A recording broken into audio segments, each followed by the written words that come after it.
नमः शिवाय। शिव पुराण रुद्र संहिता प्रथम खंड 12वां अध्याय। देवताओं को उपदेश देना।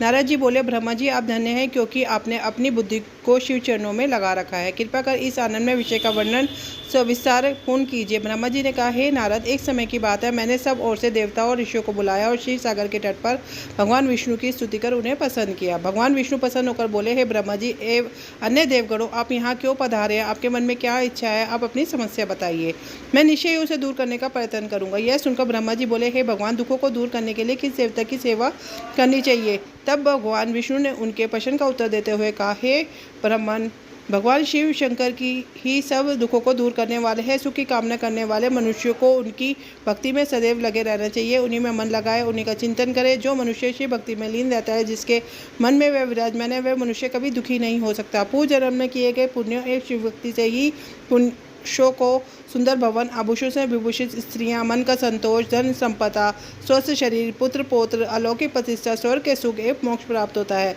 जो स्त्री या पुरुष प्रतिदिन भक्ति पूर्वक शिवलिंग की पूजा करता है, उसको हर जगह सफलता प्राप्त होती है।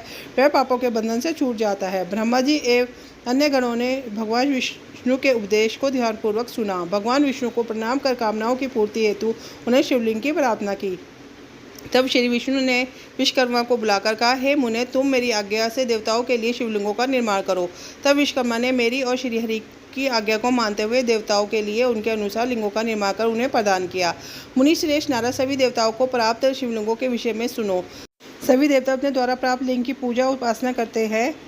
पद पराग मणि का लिंग इंद्र सोने को का कुबेर को, पुखराज का धर्म को, श्याम वर्ण का वरुण को, इंद्र नीलमणि का विष्णु को और ब्रह्मा जी है ले लिंग को प्राप्त कर उसका भक्तिपूर्वक पूजन करते हैं। इसी प्रकार विष्णुदेव चांदी के लिंग की और वसुगण पीतल के बने लिंग की भक्ति करते हैं। पीतल का अश्विनी कुमारों को, स्फटिक का लक्ष्मी को, तांबे का आदित्यों को और मोती का लिंग चंद्रमा को प्रदान किया गया है।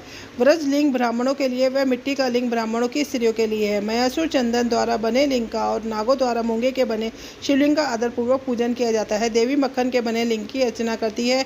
योगी जन भस्म में लिंग की, यशगढ़ जदी से निर्मित लिंग की, छाया देवी आटे के लिंग की और ब्रह्मा पत्नी रथ में शिवलिंग की पूजा करती हैं।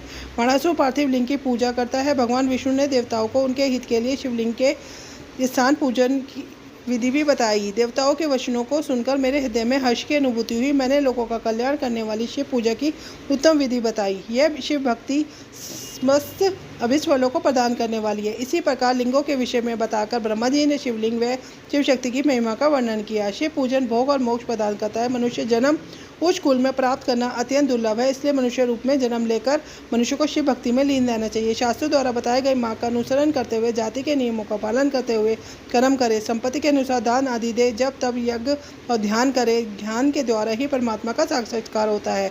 भगवान शंकर अपने भक्तों के लिए सदा उपलब्ध रहते हैं। जब तक ज्ञान की प्राप्ति ना हो तब तक कर्मों में से ही आराधना करें। इस संसार में जो जो वस्तु सत असत रूप में दिखती है अथवा सुनाई देती है, पर ब्रह्म शिव रूप है। तत्व ज्ञान न होने तक देव की मूर्ति का पूजन करें। अपनी जाति के लिए अपनाए गए कर्म का प्रत्ययपूर्वक पालन करें। आराध्य देव का पूजन श्रद्धापूर्वक करें, क्योंकि पूजन और दान से ही हमारे सभी विघ्न व बाधाएं दूर होती है। जिस प्रकार मैले कपड़े पर रंग अच्छे से नहीं चढ़ता, परंतु साफ कपड़े पर अच्छी तरह से रंग चढ़ता है, उसी प्रकार देवताओं की पूजा अर्चना से मनुष्य का शरीर पूर्णतः निर्मल हो जाता है।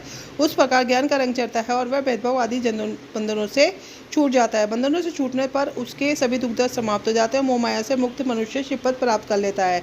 मनुष्य जब तक गृहस्थ आश्रम में रहे तब तक सभी देवताओं में से भगवान शंकर की मूर्ति का प्रेमपूर्वक पूजन करे। भगवान शंकर ही सभी देवों के मूल हैं। उनकी पूजा से बढ़कर कुछ भी नहीं है। जिस प्रकार वृक्ष की जड़ में पानी से खींचने पर जड़ एवं शाखाएं सभी तृप्त हो जाती है, उसी प्रकार भगवान शिव की भक्ति है। अतः मनोवांछित फलों की प्राप्ति के लिए शिव जी की पूजा करनी चाहिए। अभिष्ट फलों की प्राप्ति तथा सिद्धि के लिए समस्त प्राणियों को सदैव लोक कल्याणकारी भगवान शिव का पूजन करना चाहिए। इसी के साथ श्री रुद्र संहिता का प्रथम खंड का 12वां अध्याय पूर्ण होता है। ओम नमो पार्वती पते नमः। हर हर महादेव।